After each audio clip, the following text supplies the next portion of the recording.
Après la main tendue du président russe, le président américain Joe Biden, lui, a d'ores et déjà prévenu qu'il n'avait aucune intention de conduire un entretien bilatéral avec Vladimir Poutine lors du prochain sommet du G20 en Indonésie. La correspondance à Washington de Mathieu Mabin.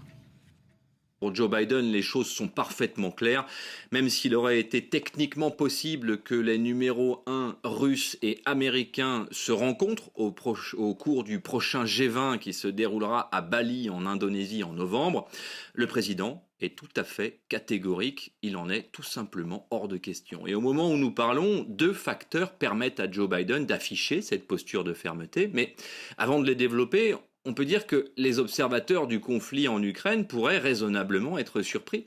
Les puissances occidentales engagées dans la guerre russo-ukrainienne, ne serait-ce que par le soutien militaire qu'ils accordent, n'ont pas cessé d'appeler à la négociation, pourtant entre Moscou et Kiev, mais également entre Paris et Moscou.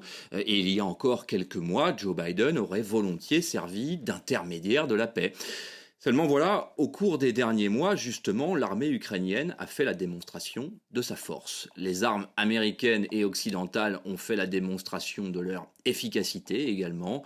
Et de son côté, l'armée russe a révélé au monde son incapacité à remplir les objectifs militaires qu'elle s'était pourtant elle-même assignés. On ne fera pas ici l'inventaire des fiascos russes dans le bourbier de l'Est ukrainien, mais même les plus brillants propagandistes russes, on le voit bien, ne parviennent plus à masquer ce qui a l'apparence d'un fiasco militaire. Et donc, à l'aune de ce constat, la position de Joe Biden devient tout à fait cohérente. Pourquoi négocier avec un adversaire qui ne fait quasiment plus peur ? Quasiment seulement, puisque la Russie reste une puissance nucléaire, il faut le rappeler.